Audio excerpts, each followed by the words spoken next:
Assalamualaikum warahmatullahi wabarakatuh. Halo teman-teman semua, kembali lagi dengan saya Taufik Hidayah. Kali ini saya ditemani oleh teman saya yang bernama Muhammad Khairul Rijal. Kita berdua dari Universitas Mercubuana Jakarta, Fakultas Ekonomi Bisnis, dan kita berdua mengambil prodi akuntansi. Nah, di sini kita akan sharing materi mata kuliah Sistem Informasi Akuntansi tentang sistem pengolahan transaksi keuangan. Oh iya, nama dosen kita Ibu Valencia Setiawa CMAK. Saya percaya pasti dosen kita akan membimbing dan memberi ilmu pada kita sampai di akhir semester. Oke, langsung saja. Ini ada beberapa pertanyaan mengenai sistem pengolahan transaksi keuangan. Yang pertama, itu apa sih sistem pengolahan transaksi itu, gitu kan? Nah, teman-teman semuanya, bahwasanya sistem informasi atau sistem pengolahan transaksi merupakan sistem yang menjadi pintu utama dalam pengumpulan dan pengolahan data pada suatu organisasi yang memiliki tujuan utama yaitu mengumpulkan dan mempersiapkan data untuk keperluan sistem informasi yang lain dalam organisasi.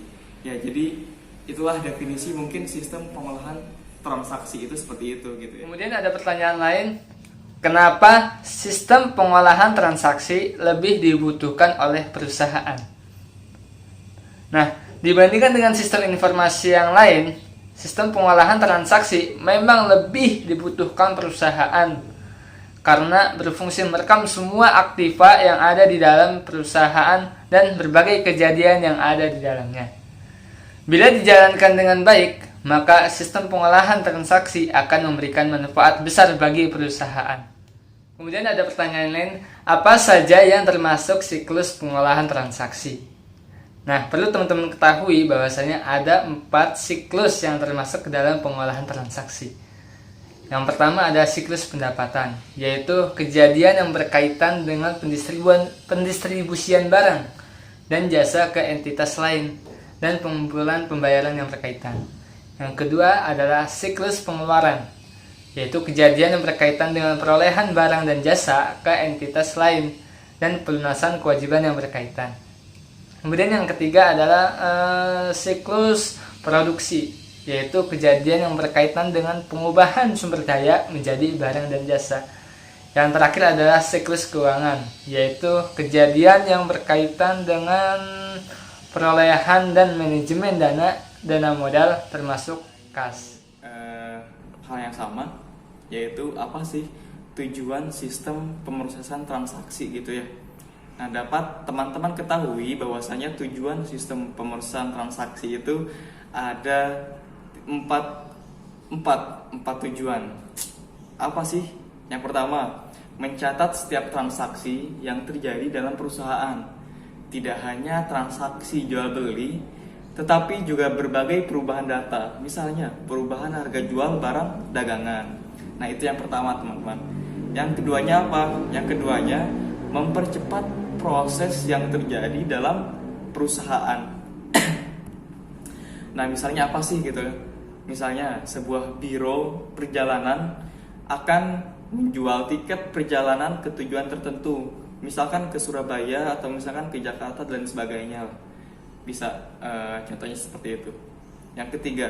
Yang ketiganya menyediakan informasi atas kegiatan operasional dengan akurat dan tepat waktu gitu ya. Yang keempatnya meningkatkan kinerja dan layanan perusahaan. Itulah teman-teman tujuan sistem pemrosesan transaksi gitu. Jadi seperti itulah teman-teman bagaimana sistem pengolahan transaksi keuangan di suatu perusahaan. Tadi kita sudah membahas apa itu sistem pengolahan transaksi, kenapa sistem pengolahan transaksi lebih dibutuhkan perusahaan, kemudian apa saja yang termasuk siklus pengolahan transaksi dan lain sebagainya.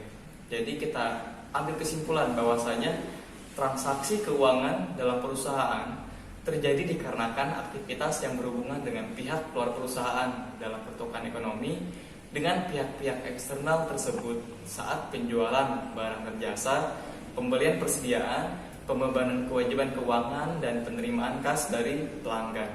Sedangkan peristiwa-peristiwa internal dapat diselesaikan dengan sistem akuntansi yang ada melalui alat software komputer akuntansi seperti penyusutan akibat tetap, pembangunan atau penggunaan tenaga kerja, bahan baku dan overhead ke proses produksi, dan transfer persediaan dari suatu departemen ke departemen yang lainnya.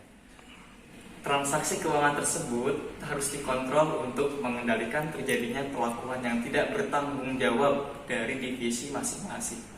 Oke teman-teman, semoga sharing kali ini bisa bermanfaat untuk semuanya dan semoga kalian menjadi orang-orang yang sukses. Ada sedikit motivasi dari saya. Ini diambil dari Kevin O'Leary. Beliau 65 tahun. Beliau pengusaha Kanada, politisi, penulis, CEO founded O'Leary Fund on Software. Beliau mengatakan bahwasanya mulailah bermacam-macam bisnis di usia 20-an kamu. Gagal di beberapa dan temukan satu untuk menjadi besar. Terima kasih teman-teman, sampai jumpa di lain kesempatan. Wassalamualaikum warahmatullahi wabarakatuh.